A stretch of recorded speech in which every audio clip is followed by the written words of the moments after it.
Today we are making whipped cream bunnies that you can put on hot chocolate or pancakes or whatever you like. So let's get started.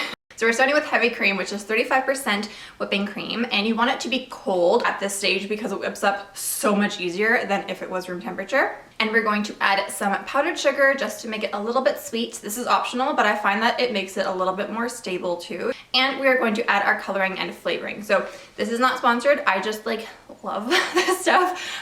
This is food coloring and flavoring powder. So here I'm just using purple, and it adds coloring and it adds flavoring. So it gives you like a 2-in-1.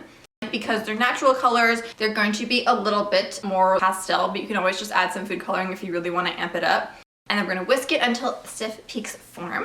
Then pop it into a piping bag and then get your desired mold. So I'm using a rabbit shaped mold because this is Pinko Bunny. You want to pipe it into the mold and make sure that you don't have any air bubbles so that it is like a nice, clean, full shape. And we're gonna pop this into the freezer until it's fully set and firm when you touch it with your finger. You can see I added a bunch of different colors with different powders, so I'll link which ones I used down below.